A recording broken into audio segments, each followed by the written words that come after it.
sarjana terapan. Kemudian item nomor 2, mahasiswa D3 angkatan 2019 itu tetap lulus dengan grade diploma 3 dan diberikan kesempatan untuk lulus dengan waktu maksimal semester 118. Karena di sini bunyinya adalah paling lama 1 tahun Bapak Ibu, maka batas waktunya adalah 118. Kemudian yang ketiga adalah mahasiswa baru angkatan 2022 terdaftar sebagai mahasiswa jenjang sarjana terapan.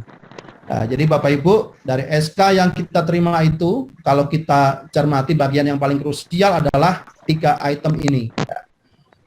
Jadi perlu kita pahami bersama Bapak Ibu, perlu kita pahami kemudian sepakati sehingga ketika nanti kita menyampaikan kepada mahasiswa itu kita memiliki persepsi yang sama atau tidak berbeda-beda antara prodi yang satu dengan prodi yang lain. Di sini Bapak Ibu di pasal ke-8 juga disebutkan bahwa pada saat keputusan Menteri ini mulai berlaku, seluruh ketentuan mengenai izin penyelenggaraan pembukaan prodi diploma 3 sebagaimana dimaksud masih tetap berlaku sampai dengan penetapan kelulusan mahasiswa sebagaimana dimaksud dalam diktum ke-7 huruf B. Jadi di sini Bapak Ibu.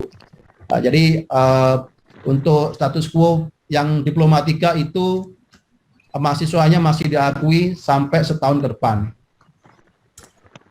Bapak Ibu, kemudian ada beberapa hal yang perlu kita koordinasikan ya, karena teman-teman prodi sudah menyampaikan, Bapak Ibu, meskipun prodi-prodi ini ada di 3 fakultas ya, kemudian SK sudah keluar, alangkah baiknya apabila kita bergerak bersama, sehingga nanti harapannya SK muncul bersama dan masalah bisa selesai bersama seperti itu. Jadi ada beberapa hal yang perlu kita lakukan ke depan Bapak Ibu ya. Pertama adalah penyesuaian laman penmaba. Ini sudah dilakukan Bapak Ibu. Kami sudah mengecek dan memang sudah diupdate. Bukan diploma 3 lagi tapi sarjana terapan. Kemudian penyesuaian laman website fakultas dan prodi. Jadi kemarin di Fakultas Teknik kebetulan kita sudah mulai berkoordinasi supaya laman fakultas itu prodi-prodinya sudah bisa diupdate, bukan D3 lagi tetapi sarjana terapan. Dan apabila ada prodi yang memiliki website tersendiri, maka mohon nanti bisa disesuaikan Bapak Ibu. Kemudian Bapak Ibu, karena ini adalah prodi baru ya, meskipun kita kampus negeri tentunya kita perlu juga membuat flyer untuk tahapan promosi supaya nanti masyarakat sudah mulai mengenal bahwasanya di UNJ itu bukan lagi prodi diploma 3 tetapi sarjana terapan ya. Kemudian ke depan kita juga perlu melakukan penyesuaian data PDDikti, baik data untuk mahasiswa angkatan 2019, 20 maupun 21, dan juga migrasi data dosen dan mahasiswa. Ini juga PR kita bersama ke depan. Kemudian yang mungkin sekarang sudah mulai Bapak Ibu bisa lakukan bersama tim adalah mulai melakukan penyesuaian kurikulum untuk angkatan 2020 dan 2021. Bapak Ibu, angkatan 2020 dan 2021 tentunya mereka masih memegang pada BPA terakhir, yaitu kurikulum D3, tetapi karena dua angkatan ini otomatis migrasi ke sarjana terapan, tentunya nanti mereka akan migrasi kurikulumnya. Dan sekarang kita sudah mulai bisa mendesain apa-apa saja yang sudah mereka tempuh mata kuliahnya, dan kemudian mata kuliah apa saja yang harus mereka tempuh dalam rangka untuk mencapai grade sarjana terapan. Harapannya ini sudah mulai bisa diberlakukan pada semester depan di semester 117. Bapak Ibu, mungkin ini adalah hal-hal yang bisa saya sampaikan sebagai paparan awal. Untuk selanjutnya nanti kita bisa berdiskusi bersama, mencari masalah-masalah apa yang mungkin muncul selain yang saya tampilkan ini. Untuk kemudian insya Allah pada pertemuan selanjutnya kita akan mengundang dari pihak Diksi, pejabat terkait, dan juga arahan dari Pak Rektor dan Pak Warek 1, kita juga akan mengundang Pak Wikan Sekarinto sebagai mantan Dirjen Pendidikan Vokasi. Mungkin demikian Bapak Ibu yang bisa saya sampaikan. Terima kasih. Wassalamualaikum warahmatullahi wabarakatuh. Waalaikumsalam warahmatullahi wabarakatuh. Terima kasih Pak Imam atas paparannya. Kepada Bapak Ibu Kaprodi dan tim Task Force, silakan bila ada yang ingin didiskusikan supaya sebelum kita bertemu dengan Bapak Ibu dari Dirjen Diksi, kita bisa sepakat untuk beberapa hal yang sudah kita sepakati mungkin hari ini dan mungkin setelah ini. Enggak, Bapak Ibu. Saya mohon izin dulu. Oh ya, terima kasih Pak WR. Baik, Pak WR. Terima kasih, Pak WR. Terima kasih. Tanya sedikit, setelah tanya nanti baru mohon izin gitu. Mau tanya sedikit. Oh iya, silakan Pak WR, silakan. Tadi kan mahasiswa angkatan 2019 kan diberi kesempatan untuk menyelesaikan studi dalam program D3 kan sampai paling lama 1 tahun ya. Ya. Nah, untuk 1 tahun ke depan itu dari ke-12 program studi D3-nya itu status akreditasinya masih hidup nggak? Ada yang habis kayak D3 transportasi penghujung tahun ini, Prof. Iya, kami pariwisata juga Agustus tanggal 22 ini habis, Prof. Ya, ini nanti saya kira sesuatu yang penting untuk kita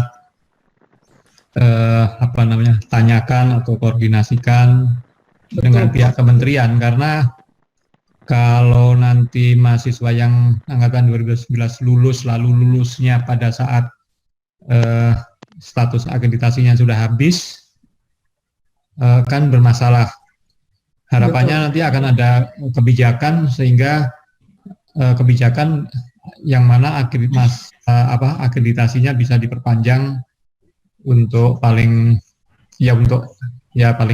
minimal 1 tahun gitu.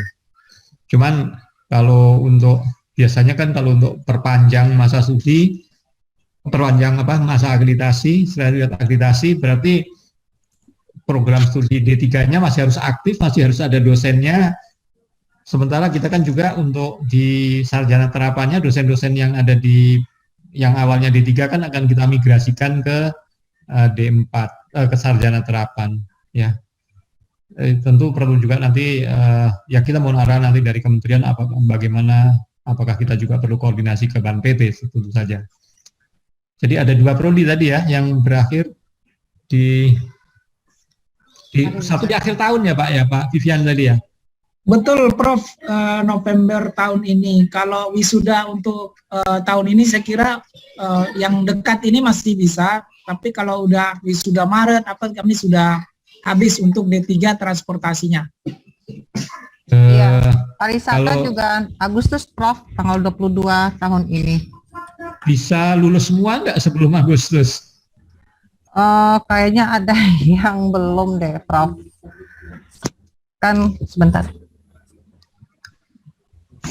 Yang angkatan 2009 Bu Reska bisa kali wisuda besok bulan Oktober ya. Kalau bisa, kalau berakhirnya Agustus, yudisiumnya dibuat nanti di bulan Agustus. Yudisium pada saat status akreditasinya masih berlaku. Iya. Ya, kalaupun wisudanya Oktober, tapi tanggal ijazahnya di Agustus, sehingga masih berstatus terakreditasi. Tapi ya dalam kasus yang paling jelek gitu ya, kalau masalah akreditasinya nggak bisa diperpanjang dan kalau mahasiswa tersebut nanti tidak keberatan, ya kita bisa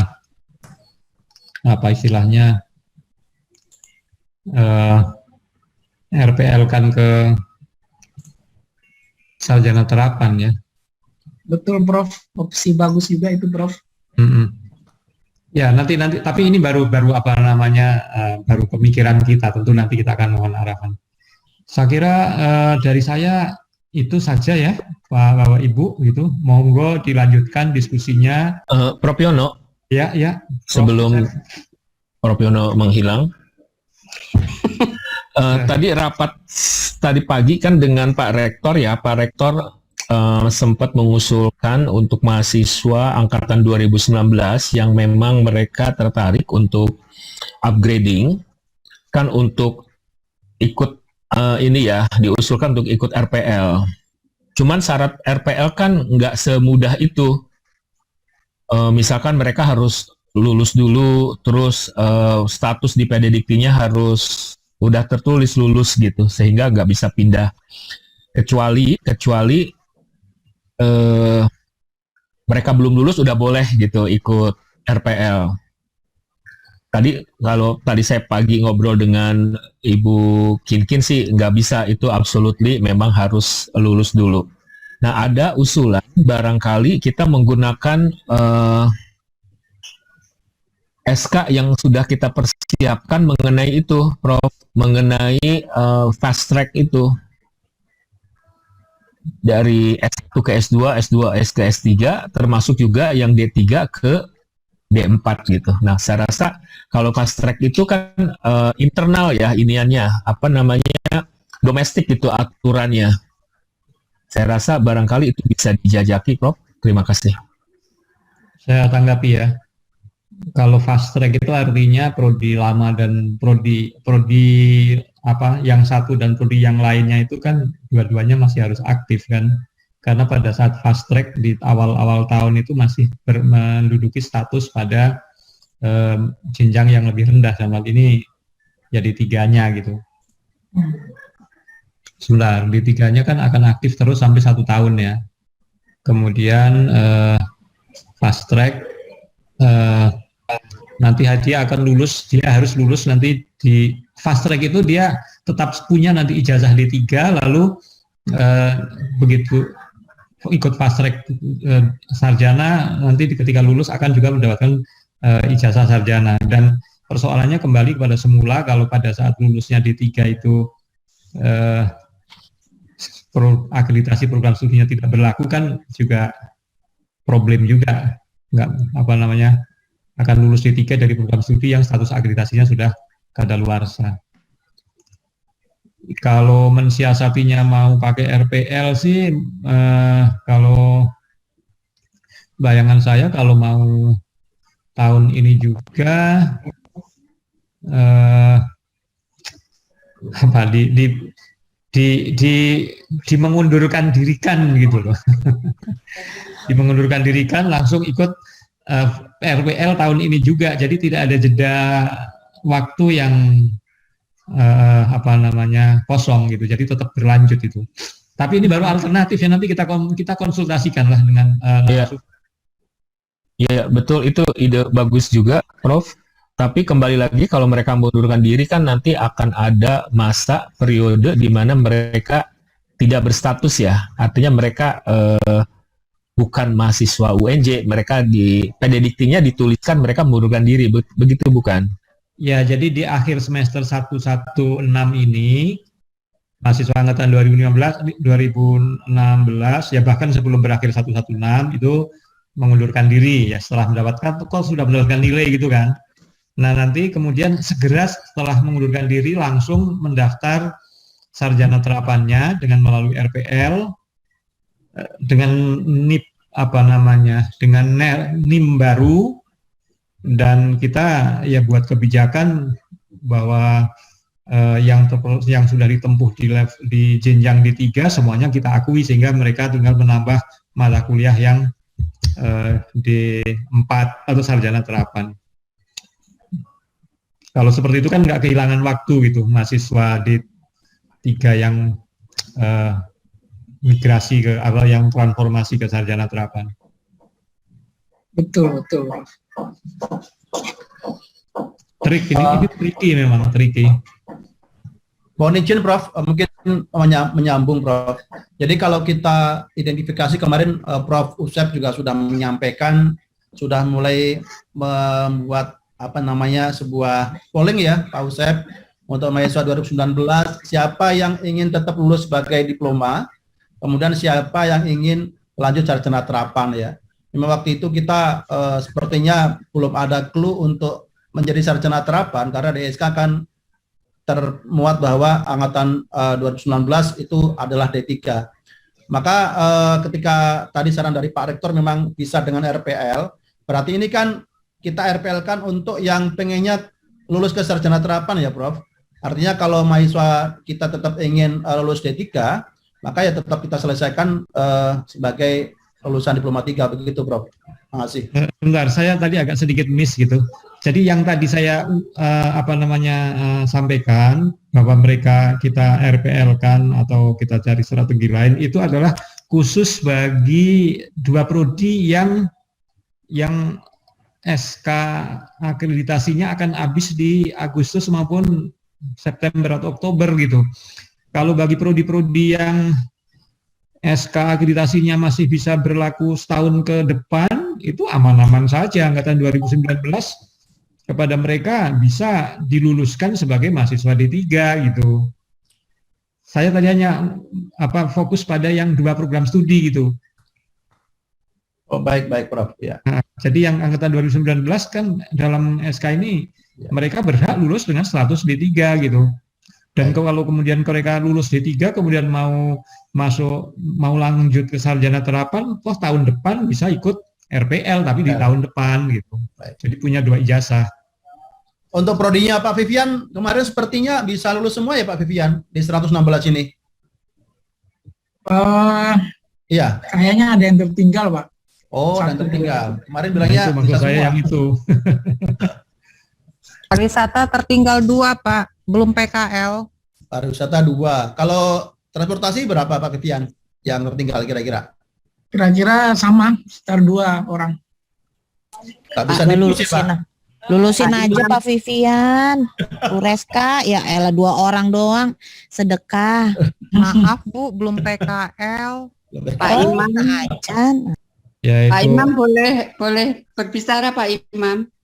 Oke, Dari- ke MC-nya aja Bu Kin, monggo Bu Sulika. Oh ya Saya maaf. izin ya Bapak Ibu, mohon maaf ya, silakan kalau ada iya. yang itu diinventaris saja pertanyaannya. Siap. Baik, Pak Warek. Inventarisir Mohon Pak. izin. Assalamualaikum. Ya, waalaikumsalam Assalamualaikum warahmatullahi wabarakatuh. wabarakatuh. Bu Kinkin boleh bertanya Bu Kinkin. Ya, silakan Bu Solika. Mangga. Terima kasih Bu Kinkin. Jadi kalau dari manajemen pemasaran itu karena memang anak-anak sebagian besar itu menginginkan D4, mereka justru menunggu tidak membuat KI karena pengen langsung ke D4 Bu. Nah ini sudah kita inventarisir dan datanya sudah saya sampaikan ke Pak Usep. Nah karena kita tidak tahu bahwa tadinya kan gambaran kita itu 2019 kan diminta untuk tanda tangan bahwa mereka akan bermigrasi ke D4, setuju dengan adanya D4 gitu Bu. Nah ini ternyata sampai sekarang seperti ini, kita sampai saat ini menginformasikannya ya kalau mereka yang mau otomatis akan ke D4, sementara kalau yang tidak itu hanya beberapa yang memang mau lulus di D3 Bu. Nah ini jadi saya bingung gitu. Ini gimana ceritanya ya Bu ya? Apakah nanti mungkin bisa dikomunikasikan di pihak Dikti karena memang anak-anak itu sengaja tidak membuat KI karena dia toh KI itu nanti tidak dipakai karena pengen ngambil D4 gitu Bu. Jadi tidak ada satupun yang lulus gitu kecuali mereka yang D3 itu hanya berapa? Sekitar 4 atau 6 orang gitu aja Bu. Iya.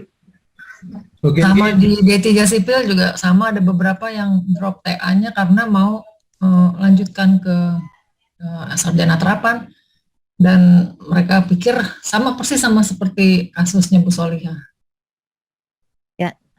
Terima kasih Bu Lenggo, Pak Vivian, Bu Rina, Bu Titin, Bu Dia. Mangga siapa yang duluan? Sebentar ya Bu, kita tampung dulu ya Bu Solika, Bu Lenggo. Saya dulu Ya, kalau Bu. begitu ya, nanti Ya boleh deh. mumpung tadi sudah ditanya sama Pak Imam melanjutkan. Jadi terima kasih Bu Kinkin dan Bapak Ibu dosen sekalian, juga dosen-dosen yang lain.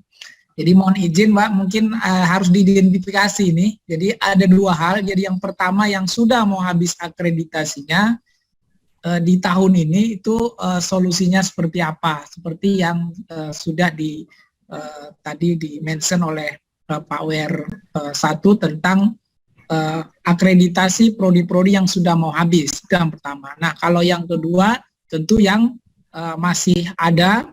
Terus nanti mau masalah ada mahasiswa yang perpanjang untuk D4 atau 3 monggo saja. Nah, dari kami dari D3 Transportasi memang kemarin sudah bersiap untuk akreditasi juga. Kami itu di dalam teknik. Nah, kalau dari menurut kami yang urgent juga yang selain Pak Imam tadi sudah tayangkan. Jadi yang masalah surveillance penilaian akreditasi D4-nya ini Pak Imam, untuk kalau bisa segera sehingga status kita itu udah jelas akreditasi bagi yang, soalnya kami termasuk yang akreditasinya sudah mau habis itu, sehingga tidak perlu lagi kita mengajukan akreditasi baru untuk D3 di LAM Teknik. Ya, selain persiapannya juga tentu butuh, kemudian yang kedua biayanya juga saya kira tidak murah gitu, ada 50-an juta juga.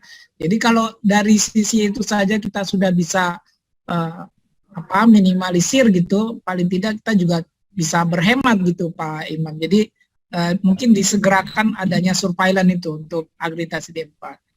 Terus yang kedua ini terkait dari tadi RPL dan mekanisme apa saja kira-kira yang bisa menarik mahasiswa yang lama untuk ikut program sarjana terapan ini ataupun alumni, karena terus terang alumni kami juga banyak yang nanyakan nih Pak Imam dan yang lain tentang mereka mau juga ikut di D4 ini apa ya, sarjana terapan ini untuk bisa mereka dari yang D3 kemarin sudah mereka dapat ijazahnya untuk bisa masuk ke sarjana terapan ini. Saya kira untuk sementara dua itu, terima kasih Bu Kinkin dan Pak Imam dan yang lain. Terima kasih. Assalamualaikum warahmatullahi wabarakatuh. Waalaikumsalam warahmatullahi wabarakatuh. Terima kasih Pak Vivian. Silakan Bu Rina.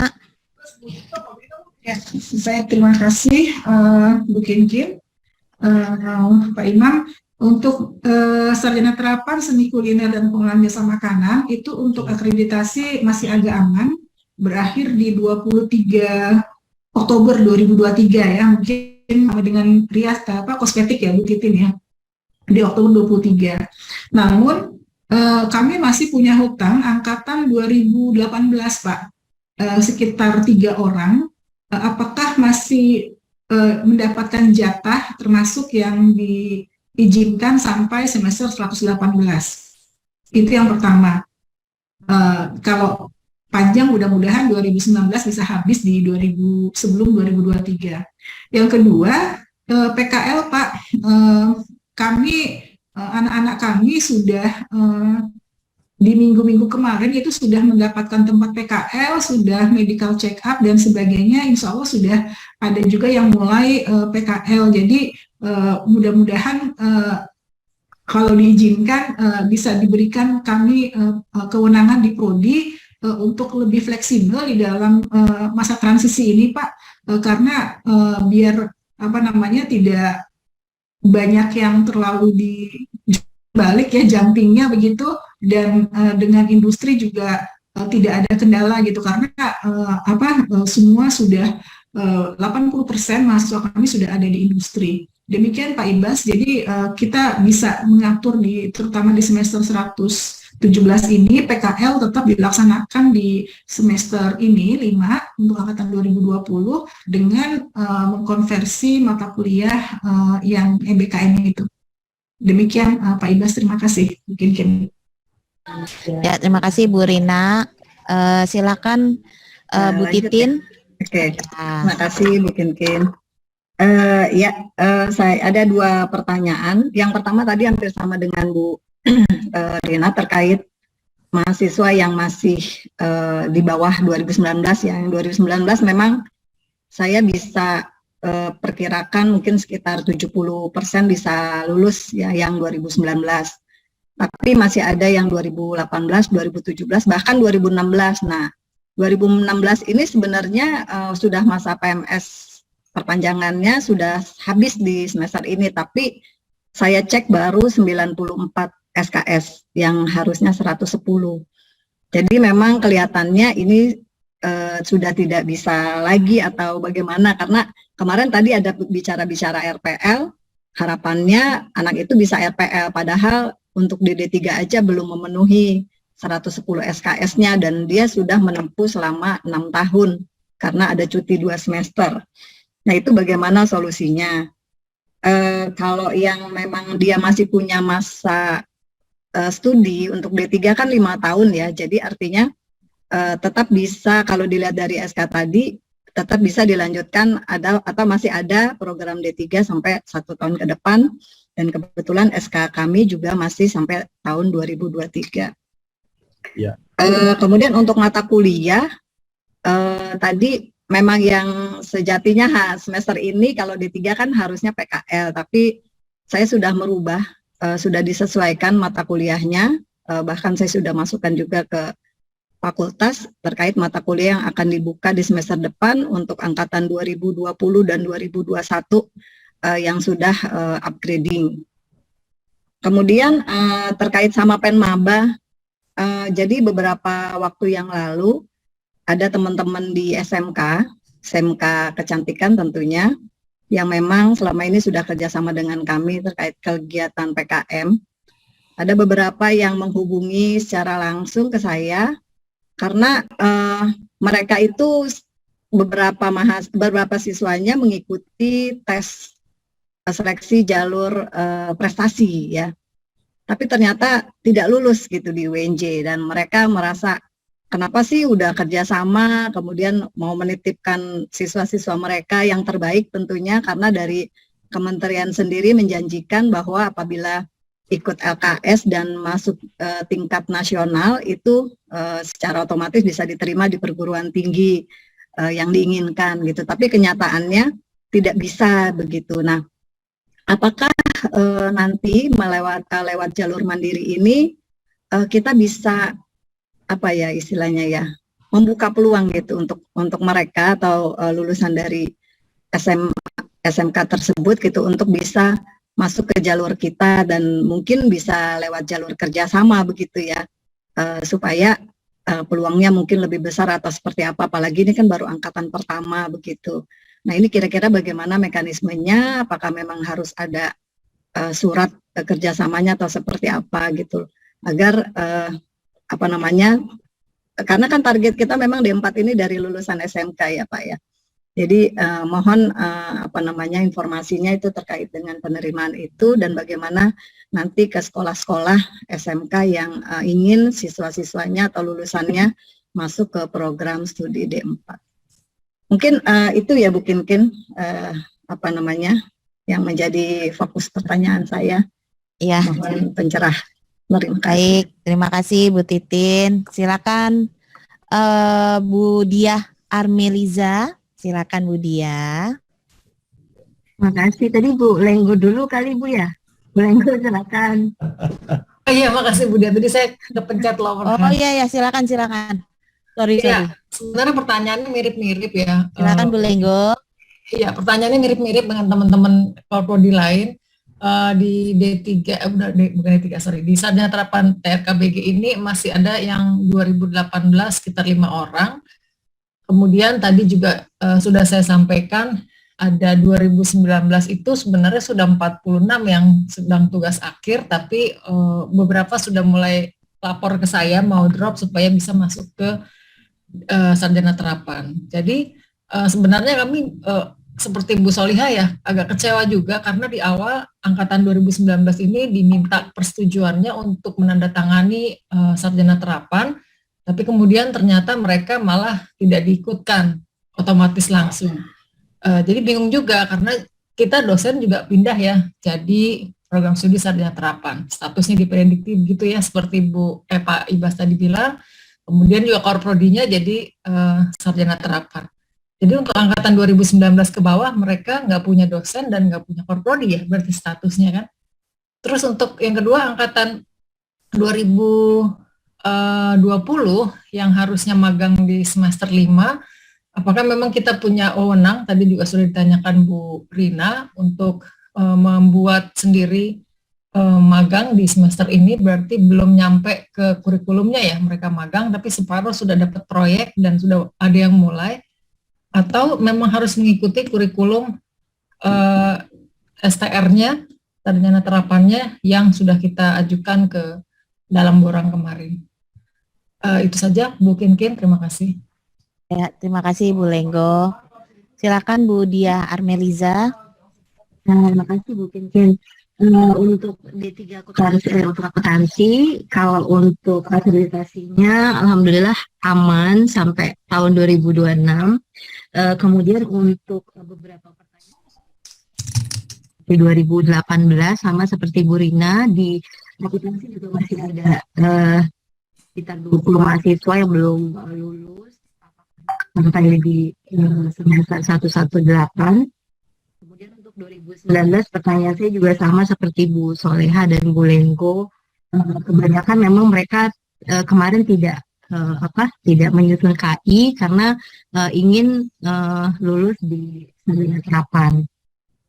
Kemudian untuk di akuntansi itu yang masih PR juga Bapak Ibu itu yang tidak setuju. Jadi di akuntansi itu masih ada 4 orang angkatan 2020 yang tidak setuju dan 1 orang angkatan 2021 yang tidak setuju. Nah itu saya juga masih bingung itu bagaimana penyelesaiannya, karena mereka juga begitu kemarin SK keluar itu kadang WA ke saya lagi gitu menanyakan bagaimana nasib mereka gitu.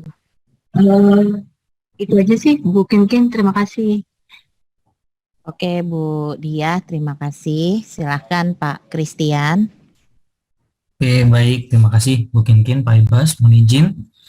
Untuk di D3AP dari akreditasi nggak ada masalah, aman karena memang baru keluar. Kemudian untuk kurikulum hari Senin kemarin kita di Fakultas Ekonomi memang merapatkan barisan untuk membuat paket ya. Ada sedikit dimodifikasi berkaitan dengan angkatan 19, 20, dan 21. Kalau 22 saya rasa nggak ada masalah karena memang dari proposal upgrading. Nah, namun memang cukup mengagetkan terutama bagi kita semua ya, berkaitan dengan angkatan 19 yang tidak diikutsertakan di dalam upgrading ini. Itu yang menjadi pertanyaan besar mungkin ya dari Bapak dan Ibu sekalian. Nah, kemudian kalau untuk dari saya ada 3 pertanyaan. Yang pertama, kalau di kami ada 1 yang memang cuti angkatan 2019, kemungkinan besar lulus di tahun depan. Nah, tadi ada statement di SK tersebut yang menyatakan memberikan relaksasi 1 tahun. Nah, namun yang menjadi pertanyaan, jika angkatan 19 ini tidak lulus dalam 1 tahun, apakah dia akan D4 atau bagaimana statusnya? Kemudian yang kedua, berkaitan menyambung tadi dengan pertanyaan Bu Dia, ada beberapa memang keluh kesah mahasiswa sebelum kita menyusun proposal upgrading dan bagaimana memastikan mahasiswa semuanya sudah setuju ya. Nah, perlu dijadikan bahan perhatian mungkin dari pimpinan. Kemarin saya juga sudah komunikasikan dengan Pak Usep berkaitan dengan beasiswa, kemudian biaya-biaya kuliah yang menjadi salah satu concern. Itu merupakan janji kita juga untuk memperjuangkan, karena anak-anak mahasiswa juga khususnya yang vokasi sudah rela untuk memberikan atau membubuhkan tanda tangan ini sampai akhirnya keluar SK upgrading ke D4. Itu yang kedua dari saya. Kemudian yang ketiga yaitu berkaitan dengan komunikasi ke mahasiswa sekalian, khususnya untuk angkatan 19. Dari prodi kami memang sudah kita komunikasi, namun demikian memang butuh effort dari mungkin pimpinan untuk mengkomunikasikan khususnya angkatan 19 supaya tidak terjadi dual communication atau komunikasi yang berulang-ulang dengan ketidaksinkronan terkait dengan keputusan ini gitu ya. Supaya harapannya dengan penyamaan persepsi pada siang hari ini tercipta keputusan, dan keputusannya itu untuk serentak dan tidak berubah lagi di kemudian hari. Karena terus terang di angkatan 19 khususnya di D3AP kami kemarin sudah membuat polling. Kalau memang keputusannya D3 angkatan 19 ini tidak ikut, jadi mohon izin untuk memberikan komunikasi juga membantu menjelaskan kepada pihak mahasiswa khususnya untuk angkatan 19. Mungkin itu yang dari saya, Ibu Kinkin, Pak Ibas, terima kasih banyak. Ya, terima kasih Pak Christian. Silakan Pak Syufrizal. Terima kasih Bu Kinkin. Pertanyaannya, ini yang angkatan yang 2000 dan 2001 ini sekarang pakai kurikulum mana buat di semester 117? Karena ini berkaitan dengan semester depan ya, karena jadwal kan pasti agak berbeda mata kuliahnya. Nah, itu yang pertama. Yang kedua, yang angkatan 2019 Nah, misalnya dia ada mau ngelanjutin tadi seperti apa, kalau dia tadi mau ngelanjutkan lagi, dan kalau ada yang sudah lulus juga seperti apa. Nah, karena kalau di akreditasinya masih aman, masih di tahun 2025. Nah, itu saja sih Bu, karena berkaitan dengan PKL juga ini. Ketika misalnya tadi saya terapin, wah kalau dia pakai kurikulum yang sarjana terapan berarti semester ini kagak ada gitu, lanjut lagi gitu. Kalau misalnya bagaimana nanti ininya kurikulumnya. Makasih Bu, mungkin itu saja dari saya. Assalamualaikum warahmatullahi wabarakatuh. Waalaikumsalam warahmatullahi wabarakatuh. Ya, terima kasih Bapak Ibu semua. Mungkin saya rangkumkan saja Pak Ibas.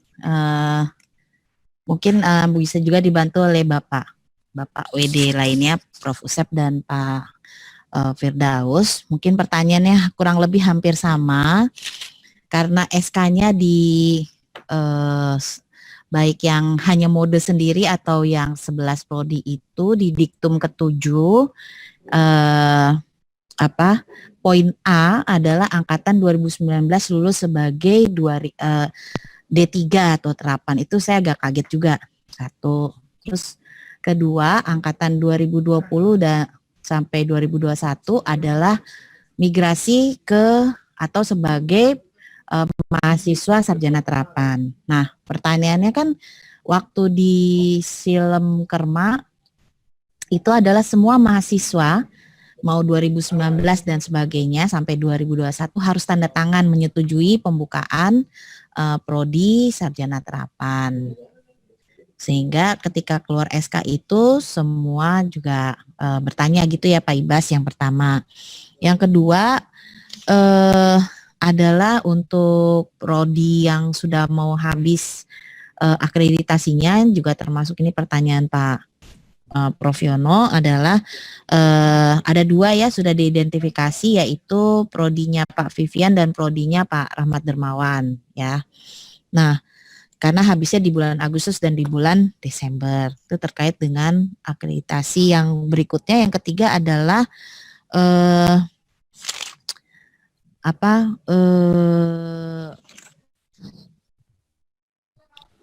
yang untuk RPL solusinya bagaimana? Karena kalau misalnya beliau masuk tadi, masukan dari Prof. Usep adalah kalau mereka ikut RPL atau tadi disarankan oleh Pak Yono adalah mengundurkan diri sekarang, apakah bisa dijamin untuk bisa masuk RPL? Karena kalau di RPL itu penutupan sudah di tanggal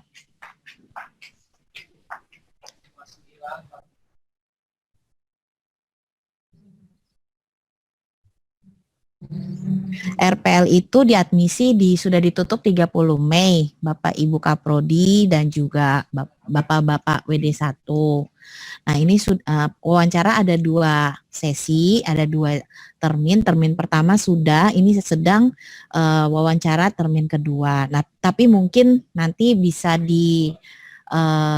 mungkin bisa arahan dari pimpinan apakah bisa angkatan 2019 ini ikut RPL. Begitu ya, ini saran dari Pak WR1. Kalau buat admisi yang penting adalah RPL itu calon mahasiswanya di PD Dikti sudah tertulis 1 lulus, kedua adalah tidak aktif atau DO. Yang ketiga adalah DO. Jadi bila 3 status mahasiswa tersebut di PD Dikti seperti itu, maka bisa mendaftar ke RPL. Terus yang keempat, mungkin ini teman-teman dari teman-teman teknik, Bapak Ibu Pak Imam, arahannya untuk PKL lebih dibebaskan seperti itu. Saya kurang mengerti teknisnya, tapi mungkin Pak Imam, Prof. Usep dan Pak Firdaus bisa memberikan arahan kepada Pak Imam. Kami persilakan Pak. Baik, terima kasih Bu Kinkin. Bapak Ibu, tadi maraton di pertanyaannya banyak ya mungkin. Jadi ada dari Pak Vivian, Bu Sulika, Bu Rina, Bu Titin, Bu Lenggo, Bu Dia, kemudian Pak Christian, Pak Suprijal ya. Pak Suprijal juga ya. Sama Pak Suprijal ya. Jadi pertanyaannya tadi kan ada beberapa yang sama, ada yang beda ya.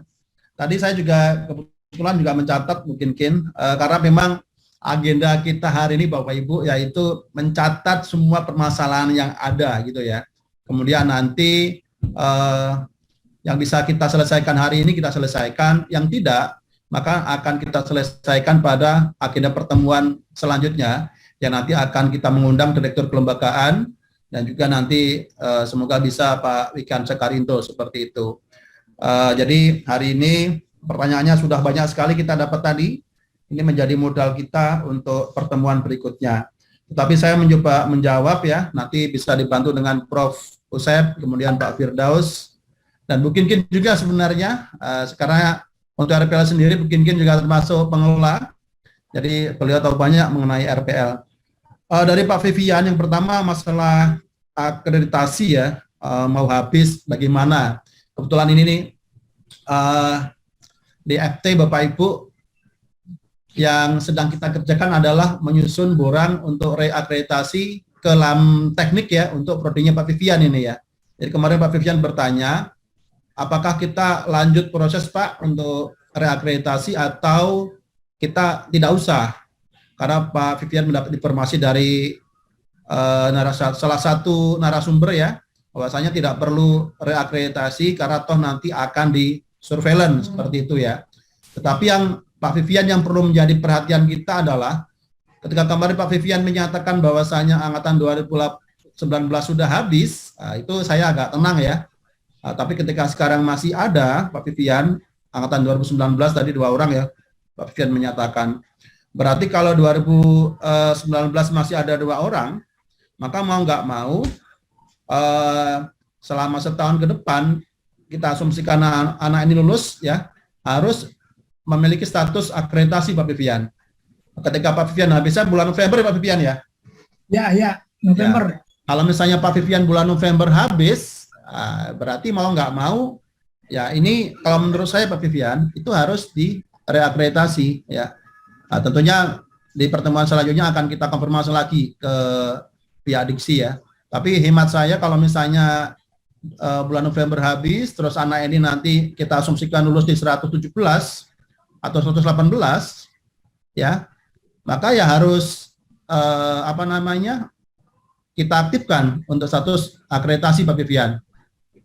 Karena kalau misalnya November habis nggak kita urusin, berarti kan didikannya sudah tidak terakreditasi Pak Vivian ya?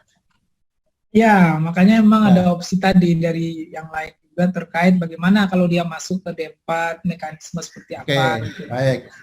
Berarti yang opsi pertama itu Pak Vivian ya. Opsi pertama kalau misalnya tetap D3, berarti Pak Vivian tetap harus mengurus untuk proses reakreditasi. Itu jawaban saya, versi saya ya. Karena kasihan nanti dia ketika lulus punya ijazah diploma 3, cuma udah expire untuk sertifikat akreditasi. Karena Bapak Ibu terus terang saya juga belum memiliki gambaran kira-kira kapan surveillance akan dilakukan Bapak Ibu. Ya, karena surveillance seperti disampaikan oleh beberapa evaluator ya, nanti kita akan memperbaiki borang yang kemarin sudah kita buat ya, akan kita revisi sesuai dengan format yang sesuai dengan yang diarahkan oleh Ban PT. Jadi ke depan mungkin nanti kita juga akan melakukan workshop lagi, yaitu workshop untuk menyusun borang dalam rangka proses surveillance. Dan saya belum bisa mendapatkan gambaran kapan kira-kira surveillance dilakukan dan kapan sertifikat akreditasi yang baru untuk sarjana terapan itu bisa keluar. Jadi kita belum punya bayangan ke sana kapan akan dikeluarkan. Kemudian untuk RPL ya Pak Vivian, baik untuk yang 2019 maupun alumni ya, mungkin nanti Bu Kinkin tentunya bisa menjawab lebih baik ya. Jadi kalau RPL Pak Vivian, memang tadi waktu kita rapat dengan Pak Rektor dan Pak Warek 1 sempat tercetus bahwasanya apabila ada mahasiswa 2019 yang ingin ikut upgrading sarjana terapan, maka bisa dialihkan dengan jalur RPL. Dalam tanda kutip, bagaimana nanti kita mengatur mekanismenya, yang penting flow-nya kira-kira ke sana. Kalau untuk alumni Pak Vian, ya kalau alumni menurut saya tidak ada masalah ya. Tetapi satu hal yang perlu diperhatikan adalah Pak Vivian nanti prodinya harus membuka untuk jalur RPL ya. Sekarang ini kan di FT sendiri Bapak Ibu perlu kita ketahui untuk program sarjana DFT itu tidak semua membuka jalur RPL. Ya, ada kalau nggak salah 6 atau 7 prodi yang membuka jalur RPL di semester ini, tetapi yang lainnya tidak. Jadi salah satu syaratnya Bapak Ibu nanti prodi sarjana terapannya harus membuka untuk program RPL sehingga alumni itu bisa mendaftar lagi melalui jalur RPL. Tentunya nanti tinggal mengikuti prosedur, akan diekivalensi mata kuliah yang sudah diambil, kemudian apalagi mata kuliah yang harus ditempuh untuk mendapatkan jenjang sarjana terapan ya. Mungkin itu ya Pak Vivian yang bisa saya jawab. Yang lainnya juga mirip-mirip seperti Bu Sulika ya. Ada mahasiswa ingin menjadi D4 seperti apa. Jadi Bapak Ibu, sebenarnya saya sendiri dan tim ya, Bu Kinkin, Prof. Usep, Pak Firdaus juga agak kaget ketika kemarin membaca SK ya. Khususnya di item B ya, di mana disampaikan bahwasanya 2019 itu diberikan waktu ya maksimal 1 tahun untuk menyelesaikan studinya. Nah, jadi saya berharap nanti kita bisa mendapatkan solusi bersama-sama ya, win-win solution, karena memang kita sudah menjanjikan kepada anak-anak 2019, kemarin mereka sudah memberikan tanda tangan ya, kesanggupan, tapi ternyata seperti ini. Nanti coba kita carikan solusi bersama, semoga ada jalan tengah ya Bapak Ibu. Kemudian untuk Bu Rina, untuk PKL Bu Rina, kalau menurut saya, jadi Bapak Ibu yang benar-benar mereka akan menempuh kurikulum untuk sarjana terapan adalah angkatan 2022. Mereka dari awal akan menempuh kurikulum tersebut. Tetapi untuk angkatan 2021 dan 2020 dan seterusnya, itu adalah mereka mengikuti kurikulum sarjana terapan penyesuaian ya. Nah, tentunya mereka sudah mengambil beberapa mata kuliah, kemudian karena migrasi, mereka kemudian menyesuaikan dengan kurikulum sarjana terapan ya. Bu Rina tadi berarti yang mau PKL angkatan berapa Bu Rina? 2020 Pak Ibas. 2020 berarti sekarang semester 4 ya? Semester 5 maksudnya. Maksudnya PKL-nya semester 5 ya? Iya. Kalau di sarjana terapan di berapa desanya? 7, di semester 7. Semester 7 ya. Oke, kalau misalnya tetap dilaksanakan di semester 7, tadi kendalanya itu ya, masalah komunikasi dengan pihak. Iya Pak, ya? sudah apa tanda tangan dan sudah yang di sana Pak. Kalau ditarik bedol desa kayaknya agak berat ya, dalam arti kayaknya kok gimana gitu loh, udah apa running tiba-tiba ditarik gitu, takutnya kedepannya kita kerjasamanya kurang ditanggapi dengan baik Pak Ibas. Berarti Bu Rina yang perlu dicermati ya kalau kita melihat dokumen kurikulum ya, ini kan Bu Rina berarti memindahkan mata kuliah yang seharusnya di 117, di semester 7 ke semester 5 ya Bu Rina ya? Iya betul. Tapi hanya PKL saja ya Bu Rina ya? Iya, PKL dengan mata kuliah konversi Pak, jadi 20 SKS. Coba nanti perlu kita cermati lebih mendalam lagi Bu Rina ya, kalau ketika kita memindahkan sepaket mata kuliah di semester 7 ke semester 5, itu berarti semester 5 nanti pindah ke semester 7 gitu ya Bu? Atau gimana? Iya Pak, semester 5 itu nanti diberikan di semester 7. Karena kan terkait dengan laboratorium yang digunakan dengan S1 kan, jadi biar tidak mengganggu gitu loh Pak. Kalau praktek ini S1 di semester genap, kita di semester ganjil gitu. Jadi akan diberikan di semester ganjil 7. Kalau untuk angkatan 2021 nanti sudah kembali ke desain awal, gitu ya? Iya, mungkin angkatan 2021 bisa PKL memang sudah dibuat di semester 7 PKL angkatan 2021 Pak. Iya. Maaf Pak, kalau misalnya dibuat seperti itu, yang kami sudah terpikir juga seperti Bu Rina, tapi apakah nanti pada saat surveillance dipertanyakan ya, karena kurikulumnya jadi nggak mengikuti kurikulum yang sudah ditentukan. Itu yang perlu menjadi pertimbangan kita ya, Bapak Ibu. Karena surveillance nanti kan, kalau menurut saya kan seperti akreditasi ya Bapak Ibu ya, tentunya akan menanyakan masalah kurikulum dan lain-lain, kemudian ya seperti Bapak Ibu tentunya sudah pernah akreditasi. Jadi kalau menurut saya, saran saya Bu Rina ya, kalau misalnya untuk angkatan 2020 itu masih bisa on the track sesuai dengan kurikulum D4 yang sudah didesain, itu menurut saya akan lebih baik lagi, supaya nanti ketika surveillance seperti yang disampaikan Bu Linggo tadi itu nggak ada kendala ya. Tetapi mungkin yang jadi masalah Bu Rina adalah komunikasi dengan pihak IDUKA ya Bu. Kira-kira bisa nggak agak diberikan pendekatan gitu supaya nanti bisa molor gitu pelaksanaannya? Ya, nanti deh Pak, soalnya ini juga tadi HRD dari Hotel Merlin Park, Hotel Bintang 5 ke kampus gitu kan. Terus kemarin juga komunikasi kami cukup baik ya untuk sampai membuat PKS gitu kan. Nah, kalau kami tarik ya mungkin butuhlah surat dari yang lebih tinggi misalnya terkait dengan adanya peningkatan D3 menjadi sarjana terapan, maka bla bla bla gitu Pak. Resmi sehingga saya juga nggak malu-malu juga untuk menarik mahasiswa gitu. Yang lebih tinggi boleh gue, kan lebih tinggi boleh gue. Di sipil juga ada ini Pak yang sudah diterima di Jakon proyek SSD-nya UNJ. Tapi kalau menurut saya kalau dari UNJ sendiri sudah membuat surat, kayaknya kalau tim surveillance-nya datang kita bisa tunjukkan bahwa keputusan rektor seperti ini gitu loh Pak. Jadi gini, atau Pak Usep silakan Pak Usep memberikan boleh. Aban. Begini Ibu-Ibu, sekalian saya merespon di beberapa pertanyaan yang banyak itu. Boleh, ya Pak Usep, silakan. Jadi buat Bu Lenggo, Bu Rina dan teman-teman yang lain, jika ada mahasiswa yang sudah, sedang atau akan PKL, ini saran saya dibiarkan aja. Ya meskipun baru di semester 5. Karena pasti untuk mendapatkan tempat itu nggak mudah ya. Dan kita kan nggak tahu, kemarin kan SK kita seolah-olah di ombang-ambing ya, karena memang agak lama. Jadi saran saya tetap dilanjutkan. Nah, begitu mereka dilanjutkan, jadi ini seperti kita berkaca pada prodi-prodi S1. Jadi kurikulumnya ada 2, MBKM dan yang reguler. Jadi ketika mahasiswa tidak mengambil PKL, maka mereka kuliah masuk ke kelas. Nah, sementara mereka yang mau PKL silahkan aja dilanjut gitu ya.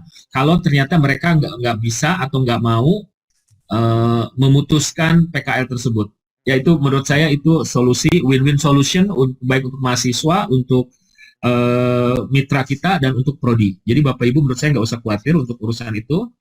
Terus untuk kurikulum, Bapak Ibu kan sudah membuat yang kurikulum tahun 2002 untuk angkatan 2022 ya. Saya rasa itu udah oke dari awal.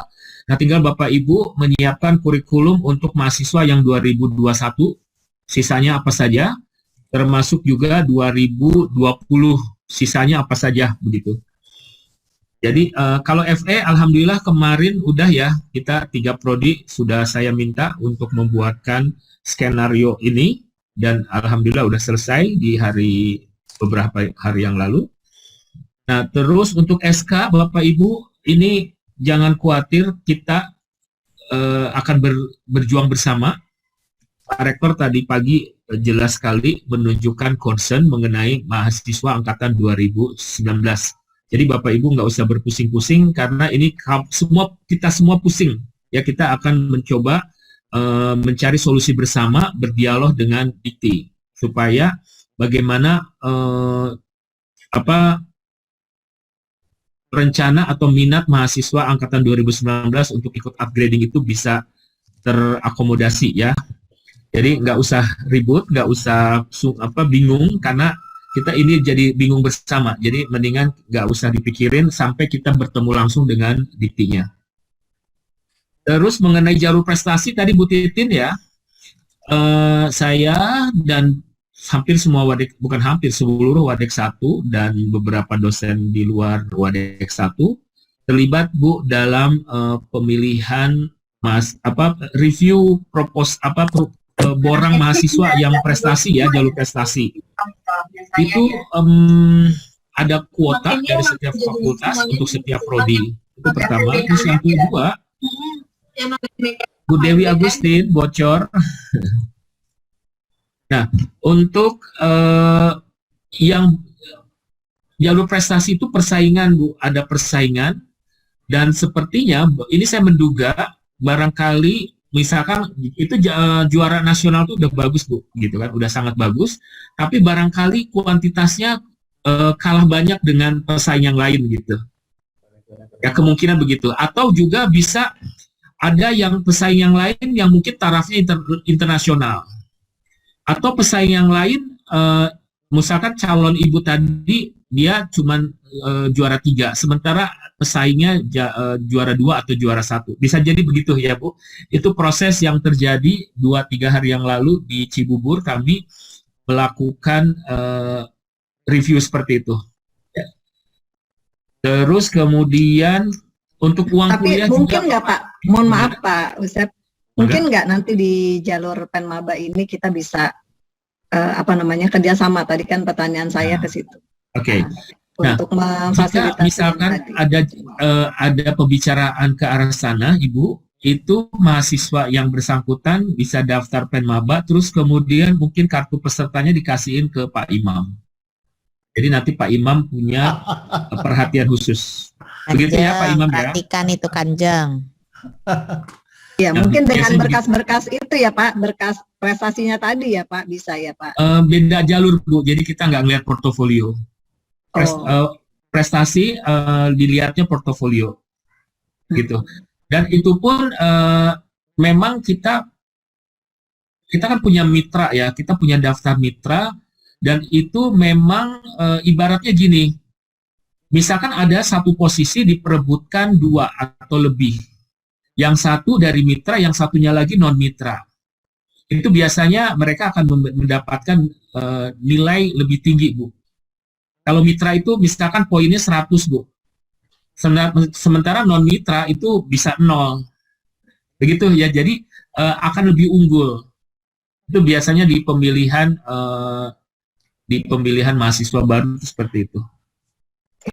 Oke.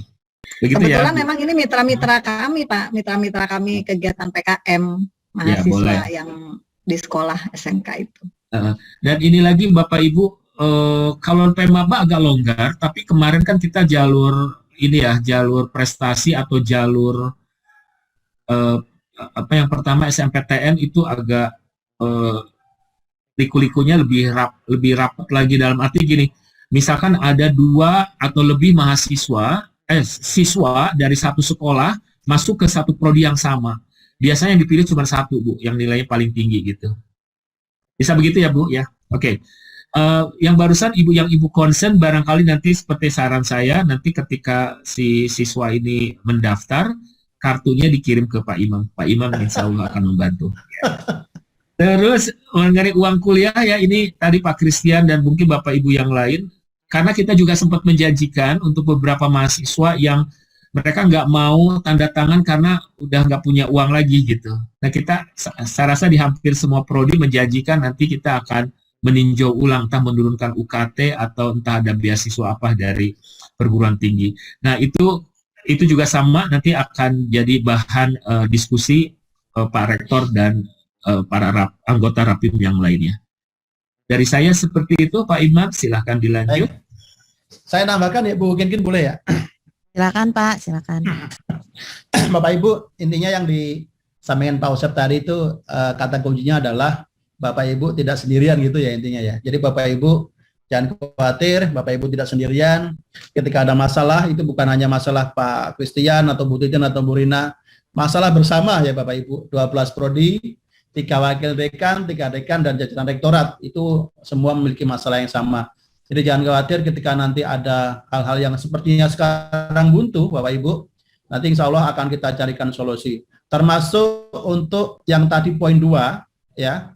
Tadi Pak Usep juga sudah menyampaikan tadi ya, untuk 2019 yang ternyata tidak boleh migrasi ke sarjana terapan, nanti insya Allah saya dan Pak Warek 1 dan Pak Rektor dan semua jajaran dekanat 3 fakultas akan mencoba melakukan lobby ya, lobby baik secara resmi maupun tidak resmi agar supaya diberikan kelonggaran seperti itu. Ya, jadi jangan terlalu khawatir Bapak Ibu, nanti sakit ya, jangan terlalu dipikirkan. Kita pikirkan bersama-sama, semoga nanti kita berharap dari kita bisa berkirim surat secara resmi oleh Pak Rektor, semoga ada kelonggaran-kelonggaran ya, seperti PMS kemarin mahasiswa harusnya DO tapi ada PMS, tentunya itu dengan lobby-lobby dan kelonggaran-kelonggaran yang diberikan oleh pihak kementerian Bapak Ibu ya dan pihak Direktorat Pendidikan Vokasi. Jadi jangan khawatir. Pak Christian ya tadi ada yang ditanyakan juga masalah komunikasi ke mahasiswa bagaimana menjelaskannya begitu ya. Jadi Pak Christian kalau masalah komunikasi ke mahasiswa jangan khawatir ya. Saya yakin juga Pak Usep, Prof. Usep bertanggung jawab ya kan sebagai Wakil Dekan 1 ya. Masalah komunikasi nanti kalau dari prodi merasa kesulitan ya nanti bisa kalau perlu nanti kita undang lagi seperti zaman dulu pertama kali ya. Ketika kita mengundang semua mahasiswa program D3, kita sampaikan bareng-bareng atau mungkin juga bisa dikumpulkan masing-masing fakultas seperti itu atau masing-masing prodi saja yang bermasalah, kemudian kita undang wakil dekannya. Menurut saya itu beberapa alternatif yang bisa kita lakukan. Jadi jangan khawatir terkait mahasiswa yang ingin melakukan komunikasi ya. Kemudian sama tadi ya masalah beasiswa Pak Christian. Tentunya ini semua prodi juga mengalami ya. Namanya teori merayu-rayu ya kalau mahasiswa, Pak nanti saya bagaimana beasiswanya? Jangan khawatir nanti kita perjuangkan kan gitu kan. Waktu itu ya. Nah, sekarang kan sudah berhasil, tapi tentunya kita juga harus bertanggung jawab ya Bapak Ibu ketika waktu itu kita menjanjikan untuk mengusahakan masalah beasiswa yang mereka dapatkan ya nanti kita usahakan ya. Nanti kita usahakan secara resmi kepada pemberi beasiswa melalui surat dari universitas. Kalau misalnya di ACC ya alhamdulillah kan gitu. Kalau tidak dan itu di luar kuasa kita, tentunya nanti kita juga bisa berkoordinasi dengan rektorat seperti saran Pak Usep tadi, barangkali bisa mendapatkan keringanan ya atau pembebasan. Itu hal yang masih bisa kita komunikasikan ya. Begitu Pak Christian ya. Pak Christian. Pak Christian jangan udah nggak ada. Ya, terima kasih Pak Imam. Baik, satu lagi Bu Kinkin. Silakan Pak Imam. Mangga. Kemudian dari Bu Lenggo ya, Bu Lenggo. Apakah ya, jadi tadi ada juga yang menanyakan untuk angkatan yang lama-lama apakah masih bisa ikut RPL? Bisa ya, Bu Kinkin? Bisa Pak, bisa. Bu Kinkin tuh ya. Apakah 2016 dan bisa. Bisa. Jadi bisa Bapak Ibu. Asal ini Pak Imam, punten. Ya. Kemarin kan yang D3 nggak mendaftarkan ya ke admisi. Ya. Program D3-nya untuk RPL. Jadi yang hanya buka itu adalah FE 3 prodi itu. Mungkin Pak Imam dan Pak Firdaus kalau memang sarjana terapannya mau dibuka di Penmaba UNJ, saya rasa harus segera ya biar bisa nanti Pak Agung Premono bisa menyesuaikan begitu. Karena harus dipikirkan juga student body ya Pak, karena angkatan pertama saran saya tidak membuka banyak kelas dulu, rombel dulu untuk kesehatan surveillance sih kok menurut saya. Tapi itu saya kembalikan kepada Bapak Ibu untuk keputusannya. Demikian sih Pak Imam. Baik, terima kasih. Terus satu lagi tadi Bu Kinkin, ini Bu Diah nanya ini ya, bagaimana kemarin terkait mahasiswa yang tidak setuju, kalau nggak salah di akuntansi masih ada yang tidak setuju ya, tapi memang akhirnya kita tinggalkan saja ya. Waktu itu kan kebijakannya jangan sampai hanya karena 1, 2, 3, tapi kebijakan secara institusi itu kita jadi terganggu gitu ya. Jadi Bu Diah, karena ini sudah keluar SK-nya ya, tentunya kita sampaikan juga kepada yang bersangkutan ya, bahwa ini SK sudah keluar gitu. Nah, nanti menurut saya dengan difasilitasi Prof. Usep ya bisa dilakukan mediasi lagi lah ya. Bagaimana ya supaya mereka harus menerima, karena mau nggak mau harus menerima karena sudah ada SK-nya. Tentunya nanti Prof. Usep Suhud juga memiliki trik-trik sendiri untuk menyelesaikan hal seperti ini. Begitu ya Pak Usep ya? Ya. Tadi, punten Bu Rina sebentar. tadi mengenai RPL emang jadwalnya kan udah tutup, tapi itu kan dalam kondisi normal. Untuk kondisi abnormal seperti ini bisa dibuka, tenang aja. Ya, mangga. Iya, makanya FT dan FIS silakan bersurat atau menghubungi Pak Agung Premono supaya bisa dibuka untuk penerimaan RPL, karena wawancara sesi pertama sudah kami lakukan dan ini sudah masuk di sesi kedua, dan awal Juli itu sudah mau wawancara begitu. Sebagai informasi bisa dibuka juga di laman Penmaba UNJ yang bagian RPL.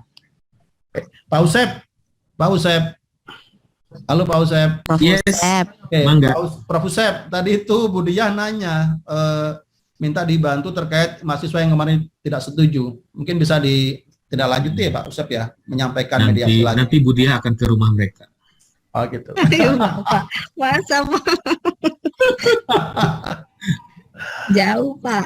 Jadi kita kasih SK-nya aja, terus mereka kalau emang mau protes ya protesnya ke kementerian.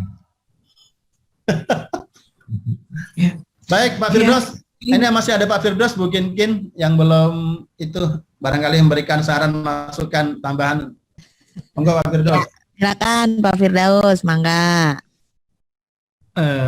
Baik, terima kasih Bu Kinkin, Pak Ibas, Prof. Usep. Tadi saya ngikutin ya diskusinya cukup detail terkait dengan habis masa akreditasi. Saya kira lebih aman seperti yang disampaikan Pak Ibas ya, kita tetap mengajukan. Saya pikir itu kan akan menjadi buffer gitu supaya kita nggak disalahkan. Kalau di FIS, alhamdulillah ini aman dalam arti sudah mengajukan gitu Pak Imam. Cuman memang setelah mengajukan kami dapat surat bahwa kita kemungkinan tidak di AL dan akan menunggu apakah nanti dapat perpanjangan. Jadi ada kemungkinan dapat perpanjangan untuk pariwisata. Untuk humas kan karena baru kemarin turun jadi masih sangat panjang. Kalau boleh saran seperti itu Bapak Ibu, jadi walaupun nanti keputusannya dari pihak kementerian ya, apakah nanti akan divisitasi atau akan diperpanjang, tapi kan kita tidak akan disalahkan kalau sudah mengajukan. Yang kedua terkait RPL, teman-teman yang dari FIS kalau kita buka, saya siap untuk nanti komunikasi dengan Pak Agung. Ini kemarin baru peminatan ya Bu Kinkin sebetulnya ya. Siap. Ya. Jadi insya Allah masih terbuka lah gitu. Dalam proses kita masih bisa meminta ketua admisi gitu kan untuk mengajukan RPL kalau memang diperlukan. Saya kira yang paling penting adalah setelah diskusi ini mohon perwakilan prodi ya Korprodi ataupun teman-teman dosen bisa ambil momentum untuk menyampaikan ke mahasiswanya gitu dengan cara yang bisa dipahami bersama, karena memang ternyata ada update-update yang dulu waktu proses upgrading kan tidak kita pahami betul ya 100% ya, karena masih proses begitu. Ternyata kan ada update-update yang seperti tadi sudah dijelaskan. Nah ini memang kata kuncinya kita perlu menjelaskan secara luwes begitu kepada mahasiswa. Intinya sih no one left behind lah, nggak ada yang ditinggalin, tapi memang opsinya akan mungkin berbeda gitu, nggak sama 100%. Tetapi prinsipnya kan hak untuk lulus itu saya kira tidak ada yang dikurangi gitu. Mudah-mudahan itu tetap bisa menjadi penyemangat. Saya kira mungkin begitu ya Pak Direktur. Terima kasih. Baik, terima kasih Pak Firdaus. Silakan Bapak Ibu sudah dijawab atau sudah direspon? Ya, Bu Rina. Ya, Bu Lenggo, mangga. Iya, terima kasih tadi Prof. Usep udah memberikan pencerahannya, tapi Bapak-Bapak WD1, kan ini kita lewat Zoom ya, maksudnya adalah apakah bisa semua hal yang bukan diputuskan mungkin yang dihasilkan hari ini tuh dibuat tertulis gitu, supaya jelas ke kaminya juga, kami punya dasar pada saat teman-teman mahasiswa nanti bertanya, seperti itu. Yang pertama, terus yang kedua, tadi pertanyaan saya mungkin belum sempat atau terlewat, bagaimana status angkatan 2019 ke bawah itu karena dosennya sudah hijrah semua berikut core prodinya. Saya nggak ini juga nggak harus gimana gitu nanti mereka karena nggak ada dosennya sebenarnya jadinya kan. Apakah cara saya melihat itu salah atau gimana? Karena salah satu kemarin asesor juga ya mungkin nanti Bu Rina yang akan menjelaskan itu juga harusnya ada D3, ada D4-nya, ada STR-nya. Terima kasih Bu Kinkin. Terima kasih Bu Lenggo. Bu Rina ya nanya juga ya. Punten ya Bu Lenggo ya. Sebentar ya Bu Rina dulu. Mangga Bu. Iya. Iya, jadi masih masalah PKL Pak Imam dan Prof Usep. Kalau misalnya tadi masukan dari Prof ya yang udah berjalan saja, namun apakah pada saat surveillance tadi gitu ya, mohon mungkin Bu Kinkin dan teman-teman yang ada di BAN atau di mana gitu ya, itu bisa memberikan informasi gitu ketika masa transisi atau peralihan ini apakah diperkenankan gitu ya, kami tidak tidak sesuai gitu ya dengan kurikulum yang benar-benar untuk angkatan 2022 yang sarjana terapan gitu, apakah dibolehkan gitu ya. Itu opsi yang pertama. Opsi yang kedua, kalau memang ternyata wah Bu Rina itu beresiko gitu, kami mohon surat resmi lah dari pimpinan untuk menarik mahasiswa kami dari industri gitu, prodi apapun gitu ya, untuk bisa menarik karena terkait dengan sebaran kurikulum yang menyesuaikan dengan sarjana terapan ini gitu Pak Imam dan Pak Usep. Nah yang ketiga, saya mendukung saran dari Bu Lenggo. Jadi hal-hal yang bisa kita kerjakan, misalnya kalaupun ada opsi RPL, itu harus bagaimana nih mekanismenya gitu. Jadi berbagi ke core prodi, berbagi pusingnya juga nih gitu ya. Misalnya oke, angkatan 2019 yang RPL, apa yang harus kami lakukan gitu kan, dan seterusnya sehingga ketika kami menjawab teman-teman mahasiswa itu tidak berbeda gitu, jadi ada kesamaan di sana gitu. Demikian Pak Ibas, Pak Bu Kinkin, terima kasih. Ya, terima kasih Bu Rina. Mungkin saya mencoba membantu Pak Imam dulu dengan Prof Usep dan Pak Firdaus ya, Bu Lenggo, untuk status angkatan 2019, 18, 17, bahkan ada yang 16 ya, Bu Titin tadi ya kalau nggak salah. Ya itu memang ya kalau saya sih membaca surat SK ya dari kementerian itu yang diktum ke-7 poin A angkatan 2019 dan sebelumnya itu lulus sebagai D3 ya, kalau kita pakai bahasanya si kementerian memang begitu.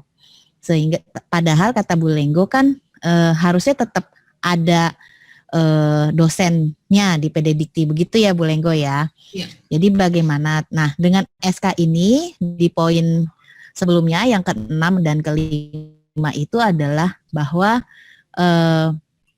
angkatan 2019 dan sebelumnya itu dikasih waktu 1 tahun setelah SK ini keluar. Jadi sampai 2023 angkatan 2019 sampai ke belakang itu diperkenankan lulus sebagai D3 begitu Bu. Tapi nanti yang tadi yang disampaikan oleh Pak Imam dan Prof Usep juga Pak Firdaus, mungkin ada langkah-langkah dari pimpinan supaya bisa fleksibel ya untuk diktum ke-7 poin A ini, begitu Bapak Ibu. Iya, kalau itu paham, tapi dosennya sudah jadi dosen D4 Bu. Iya betul Bu, betul. Dosennya sudah jadi dosen sudah jadi dosen sarjana terapan. Gak apa-apa Ibu, itu memang di PDDikti akan terpublish seperti itu. Mohon izin, karena Iya, silakan Pak Fir. Kami ada beberapa kasus Bu Lenggo yang migrasi data dari misalnya pariwisata itu berubah nama. Jadi dalam prosesnya nanti D3-nya itu datanya mengganda. Itu kalau mungkin ditanyakan. Iya, jadi data dosennya itu akan mengganda. Dosen yang ada di D3 itu juga akan dipindahkan datanya di D4 gitu kan. Dan itu nggak apa-apa, dua-duanya seperti berjalan karena nanti nomor ID prodinya itu beda. namanya aja beda kan, jenjangnya aja beda. Nah, jadi berganda dulu. Nanti sampai di titik tertentu kan ada perpindahan mahasiswa tadi yang angkatan 2020, 21 dan seterusnya gitu ya Bu ya. Nah itu yang khusus nanti akan dimigrasikan ke D4 atau sarjana terapannya. Iya. Ya. Sementara yang lainnya yang angkatan bawah itu tetap di D3. Sampai 1 tahun itu. Nah saya menduga setelah 1 tahun prodi ini akan dibuat vakum. Hilang. Gitu, akan dimatikan lah atau dinonaktifkan. Nanti ada statusnya. Statusnya itu bisa kalau di sistem Pedidikti itu misalnya jadi B itu berubah status gitu ya. Kalau A itu aktif gitu. Jadi nanti saat waktunya sudah sampai itu dengan sendirinya dia tutup toko Bu yang D3-nya. Tapi untuk sementara berjalan ini masih boleh berganda. Nah, yang saya juga ingin tambahkan, izin Bu Kinkin, Pak Husep, Pak Direktur, nanti kita ini beberapa kali kan saya setuju juga ya dengan konsep tadi Bu Lenggo, Bu Rina, bahwa diskusi ini kalau lebih bagus mungkin kita buatkan catatannya. Tetapi mungkin tidak sekarang gitu ya Bapak Ibu ya. Nanti kan kita masih akan ketemu lagi dengan pihak kementerian. Betul ya Bu Kinkin ya? Nanti akan ketemu ya. Betul. Jadi hal-hal yang masih mungkin masih meragukan atau entah bagaimana kita belum plong begitu, kita pastikan lagi sekali lagi dengan bapak-bapak atau bapak ibu yang dari kementerian itu, Bu. Nanti setelah itu kalau mau dibuatkan catatan, saya kira kita bisa meminta nanti dibuatkan catatan yang menjadi semacam pegangan bapak ibu Korprodi gitu kan, untuk menyampaikan ke mahasiswanya masing-masing. Di titik ini sih saya merasa ini masih diskusi intensif tetapi belum final gitu loh, karena masih akan ada diskusi tambahan yang nanti dengan apa namanya pihak kementerian itu. Nah, yang ketiga yang saya juga ingin tambahkan, Bapak Ibu, proses migrasinya kalau boleh nanti kita diskusi juga secara khusus. Kami ada pengalaman agak kurang enak terkait migrasi ini karena pernah melakukan migrasi di titik kritis. Titik kritis yang saya maksud itu titik meluluskan gitu. Jadi menjelang waktu yudisium atau menjelang waktu wisuda. Kalau boleh sih nanti kita atur waktu gitu Pak Direktur, Bu Direktur. Wah, ini semua direktur di sini ya. Prof Direktur. Ya, waktunya tuh benar-benar aman gitu. Nah, aman itu nanti kita konsultasikan dengan tim UPT TIK gitu, Bu Dahlia misalnya. Jadi timeline migrasinya tuh tidak akan melalui masa-masa kritis. Kemarin itu kami sempat cukup lama mengelola salah satu prodi yang migrasi karena di satu waktu ada yang rombongan yang harus lulus begitu di prodi lama, di satu waktu ada data yang harus termigrasikan dengan ke prodi yang baru begitu. Dan entah bagaimana ada glitch aplikasi juga dan itu semakin membuat repot secara teknis. Mungkin itu perlu kita hindari betul gitu sehingga nanti migrasinya smooth. Secara konkret sih sebetulnya saya ingin mengusulkan migrasi itu dilakukan setelah ada pemesanan PIN kelulusan Pak Ibas ya. Jadi misalnya yang angkatan mau lulus semester ini betul-betul PIN-nya sudah keluar semua, mungkin kan nggak terlalu lama lagi nih saya kira kan, cuman beberapa ya waktulah gitu. Setelah itu baru kita migrasi sehingga yang benar-benar harus lulus nih udah selamat lah sampai keluar pintunya tuh udah kita anterin secara lengkap gitu kan, PIN itu kan penentunya kan, atau misalnya permintaan PIN-nya kita cepatkan. Jadi Bapak Ibu bisa mendata siapa yang akan lulus di semester ini. Kalau memang sudah fix bisa saja surat keputusan dekan terkait dengan kelulusannya itu dipercepat dan itu kemudian kita ajukan ke Bakum supaya Bakum bisa segera mereservasi PIN. Ketika PIN itu sudah terreservasi, ijazah kan sebetulnya sudah legal itu, sudah legal. Di titik itu aman insya Allah Bapak Ibu. Tapi kalau berbarengan gitu, itu kemarin yang kami agak pening juga bolak-baliknya gitu ke kementerian untuk memverifikasi datanya. Jadi ini mungkin perlu diskusi juga dan termasuk hal yang saya kira kita bisa tanyakan besok itu. Karena secara teknis proses migrasi ini tidak hanya data mahasiswa atau dosennya ya Bapak Ibu ya, tapi juga nanti data akreditasinya gitu. Jadi pengakuan akreditasi dari prodi lama misalnya untuk prodi-prodi yang masih berlaku kan akreditasinya harus diangkut juga ke prodi sarjana terapannya. Itu juga satu fase tersendiri gitu. Tapi tenang aja Bapak Ibu, Pak Direktur tetap menemani Bu Direktur. Jadi kita masih akan jalan-jalan tampaknya semester depan. Pak Ibas, kita jalan kemana lagi nih? Kan kemarin udah ke Surabaya gitu kan. Siapa tahu mau jalan lagi kemana begitu. Nanti kita jalan ke rumah Pak Osep aja nanti, Prabu Osep. Oh gitu, deket dong situ. Rawasari ya? Mana Prabu Osep? Mayoran. Mayoran. Oke. Jadi insya Allah aman ya Bu Lenggo ya. Jadi nggak apa-apa berganda dulu sementara, dan itu juga legal. Memang tidak hanya karena upgrading, yang perubahan nama prodi pun demikian gitu. Baik Pak Firdaus. Mantap nih Pak Firdaus tadi Terima kasih Pak Firdaus, karena Pak Firdaus ini adalah dari Kaprodi sampai Wakil Dekan 1 selalu mengalami migrasi-migrasi yang lucu-lucu itu ya. Jadi saya diajarin mungkin walaupun tersenyum tapi saya puyeng sebenarnya palanya gitu ya. Tapi alhamdulillah semua terlewati dengan baik. Insya Allah Bapak Ibu, kami akan tetap menemani Bapak Ibu sampai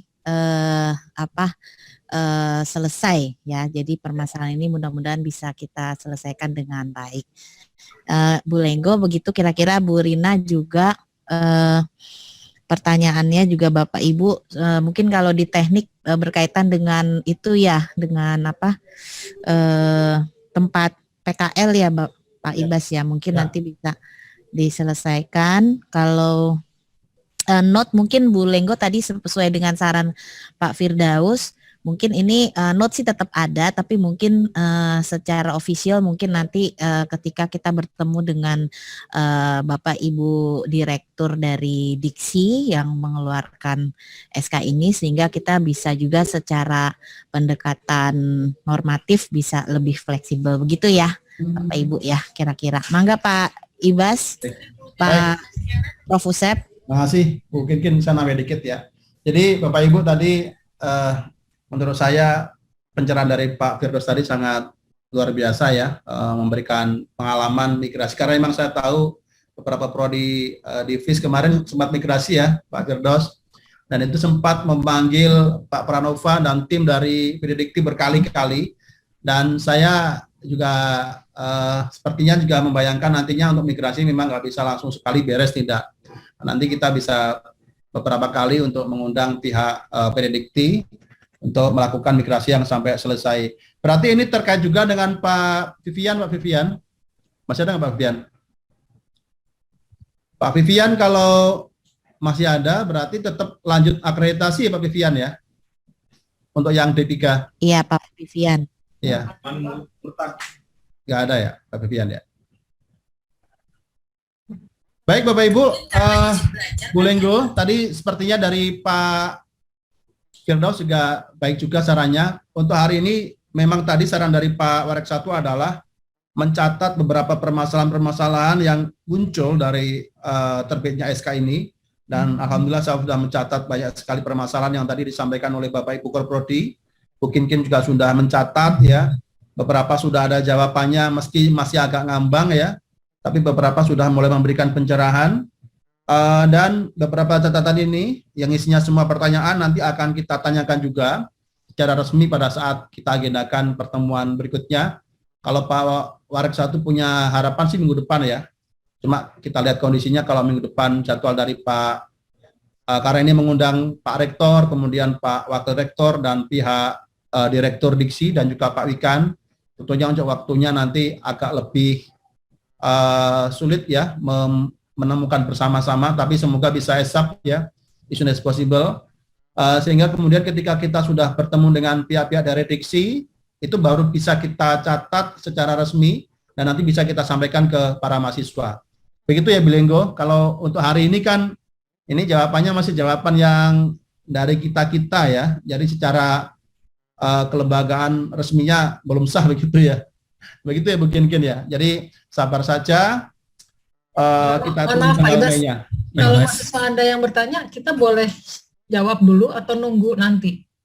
Untuk hal-hal yang dalam kewenangan kita, bisa aja Bu, kita jawab saja ya.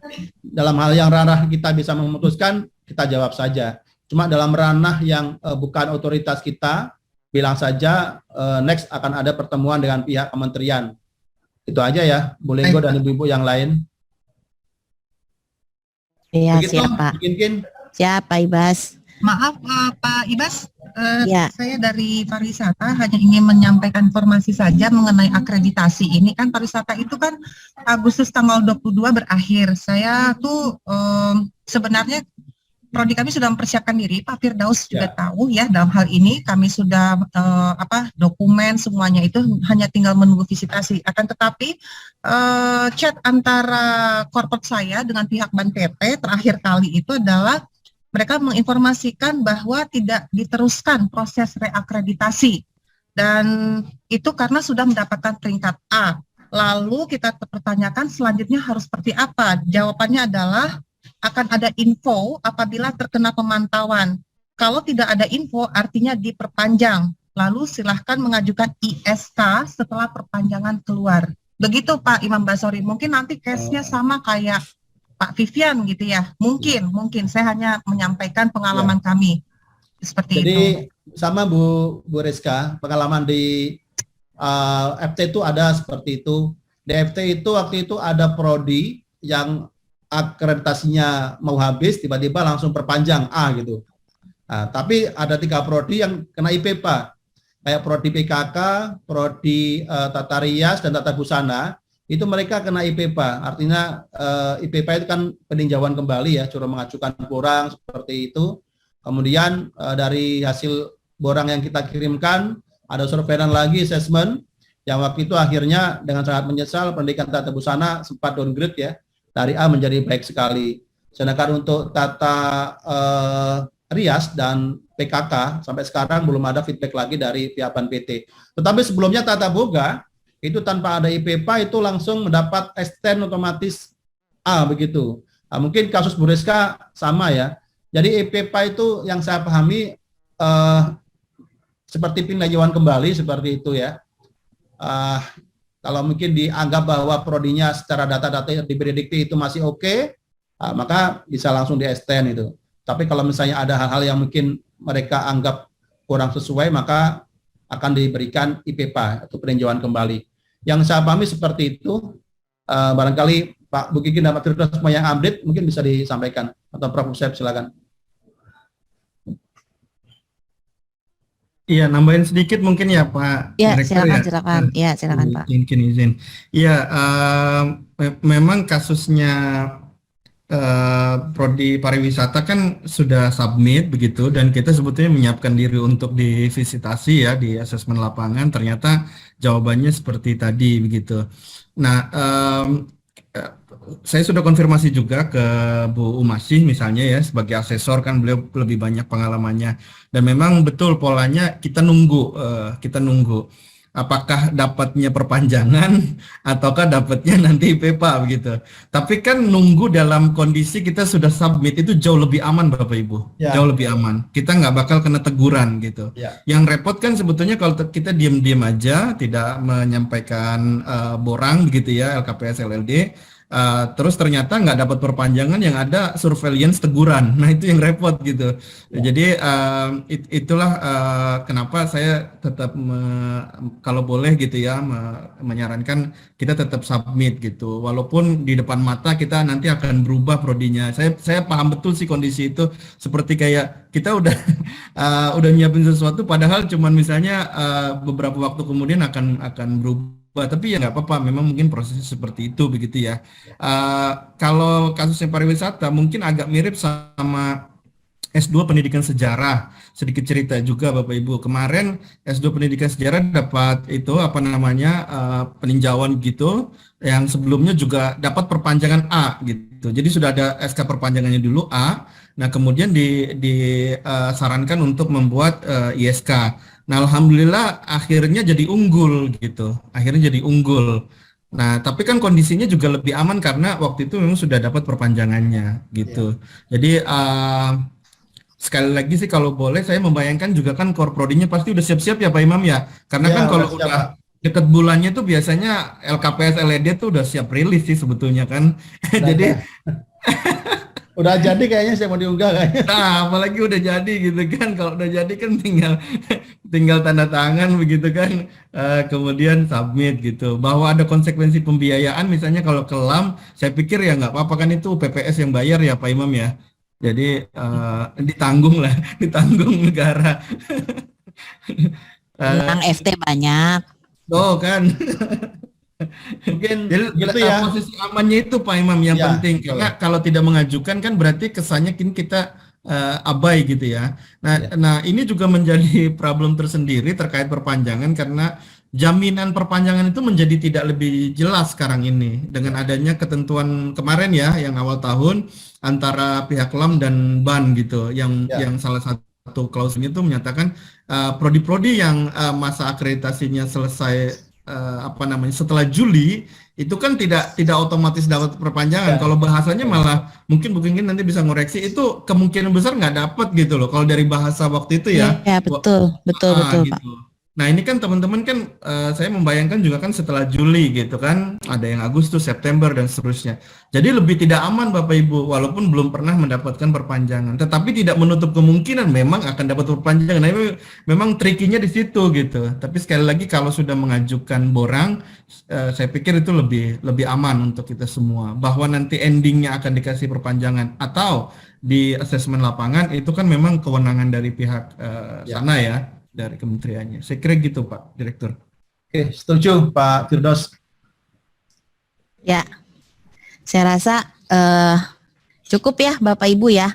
Nanti insya Allah ada note tadi yang sudah disampaikan Pak Imam adalah bila memang masih wilayah Bapak Ibu sebagai Kaprodi, mungkin bisa dijawab pertanyaan mahasiswa, tapi kalau memang itu di luar kewenangan Kaprodi mungkin nanti bisa pimpinan dekan akan membuat beberapa arahan-arahan seperti itu. Karena sudah asar ya Bapak Ibu, saya rasa diskusi yang sangat energik dan menarik. Terima kasih sudah full berpartisipasi dalam rapat ini. Insya Allah kita ada arahan untuk pertemuan minggu depan dengan Dirjen Vokasi dan juga mungkin kalau bisa sih karena ini terkait dengan akreditasi mungkin juga nanti ada arahan dari Pak WR begitu ya Bu Silvi ya, dengan Pak Ban PT mungkin. Mungkin kami akhiri dulu kegiatan rapat kali ini. Sebelum diakhiri mungkin. Ya, Pak Imam. Jadi intinya gini Bapak Ibu, tadi saya, Bu Kinkin dan teman-teman wakil dekan insya Allah sudah mencatat beberapa pertanyaan ya. Tapi apabila memang ada beberapa pertanyaan yang belum disampaikan atau lupa, silakan dicatat lagi Bapak Ibu. Insya Allah nanti kita akan berkoordinasi dengan Pak Rektor dan Pak Parek 1 dalam rangka untuk mengundang pihak diksi ya supaya ada kejelasan begitu. Kalau perlu yang tadi Bapak Ibu tanyakan silakan dicatat juga, barangkali kita terlewat ya. Jadi nanti supaya lebih lengkap, harapannya saat next meeting itu semua masalah kita itu sudah bisa terjawab ya, solusinya seperti apa begitu. Begitu mungkin cukup, terima kasih. Ya, siap. Terima kasih Pak Imam. Demikian Bapak Ibu ya, sudah diskusi kita pada sore hari ini. Kami akhiri dengan alhamdulillahirabbil alamin. Terima kasih banyak, semoga bermanfaat kegiatan hari ini. Kami akhiri dengan ditutup ya kegiatan kali ini, ntar dilanjutkan minggu depan Pak Ibas ya dan Bapak Ibu semua. Ya. Assalamualaikum warahmatullahi wabarakatuh. Waalaikumsalam Waalaikumsalam. Terima kasih Bu Kinkin, Pak Ibas. Pamit semua. Bapak Ibu Dekan, Bapak Ibu WD1, Bapak-bapak, Bapak Ibu Kaprodi, mohon izin. Assalamualaikum. Waalaikumsalam warahmatullahi wabarakatuh. Pak Firdaus mantap tadi. Baik, terima kasih Bapak Ibu. Om Usep, Pak kita nggak ada yang Imam, datang ke UTC ya? Yazdi. Kita nggak ada yang datang ke UTC. Nanti mau datang nggak jam 4 acara? Datanglah. Aku tadi udah ke UTC. Oh udah? Udah, Mantap. aku udah dan udah pulang lagi ke M lagi. Iya. Nanti jam 4 ada lagi ya? Jam 4 ada lagi. Mau datang Aku nggak? sambil bekerja tapi di sana nggak ada colokan, nggak ada kabel panjang, jadi aku balik lagi. Iya, kalau di UTC tuh Iya, liatin tidak untuk jelas. bekerja. Lagi di mana? Sementara kita kelas pekerja, Gitu ya. buruh kita ini. Ternyata ada profesor pun masih buruh juga ya, masih bekerja juga. Oh iya. Jadi lain kita nggak grade-nya, bisa. Bos. Hah? Iyalah, kalau udah profesor pekerjanya beda lah grade-nya lah, jalannya juga beda juga. Kalau profesor itu Pak Firdaus dikasih penghargaan nggak mau dia kabur dia, itu profesor. Iya, kemarin dicariin. Cari. Ya. Udah nggak ini ya, aku udah lewat self esteem aku ya, jadi Oke lah, ketemu nanti ya. Oke, jam 4 ya. thank you, bye. Yuk. Assalamualaikum. Waalaikumsalam.